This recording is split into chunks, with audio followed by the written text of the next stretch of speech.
the prospects of success were so far-fetched. And the day I realized I needed to quit is a day when they had a corporate retreat where they gathered a lot of young people like yourselves right now, who are up and coming, and they brought a vice president and a general manager and somebody else, I forgot who it was, three big guys from Exxon. And we had fireside chats with them. So there's literally a fireplace and a very upscale the retreat somewhere. I don't remember where it was. And the message I got from their talk collectively was that success means that you have to travel a lot, you have to sacrifice a lot. And what hit me hardest was when one of them said his five kids have five different nationalities because they were born in five different countries. And in my mind, I'm like, oh no, I don't want to do that. So that's mentally when I checked out. So the first opportunity I had for me to quit was in 82. I had made the mental decision to quit. It was just a matter of time. And then all of a sudden, Exxon canceled the $2 billion project in Colorado, which they were preparing us for. And they decided to let go of 400 engineers. Except instead of firing us, they offered us severance.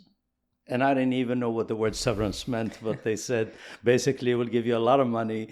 We'll let you stay on the payroll for the next 9 months, and we'll help you with counseling on how to get your next job. And that's the part that helped me explore where I need to go next. They hired a company. I heard the cost was $10,000 per person. Back then. Yeah. The name of the company is Haldane Associates. I still remember the name. It was out of Morristown. So they assigned a counselor to me, and I would meet with him regularly. And this is a message to the young people listening. Get some counseling from somebody who is an expert in this area. Because this guy, he listened to me, he listened to my story, but then he did a personality scan on me. At that time, I think he used the DISC, the D-I-S-C system, which is similar to Myers-Briggs and all that. Yeah. And he said to me, basically, when we concluded, he looked at me and he said, you should be in sales. And I said, what would I sell? I'm an engineer. He said, you can sell ice to the Eskimo. Just go into sales and you'll do phenomenal. So I came home literally buzzed, like what is this guy talking about? Sales. So what about one of my relatives said to me, why don't you sell real estate? And I'm like, what is real estate? I had no idea what the industry does. I didn't even understand the terminology. And she said, there is a Century 21 office that says we are now interviewing.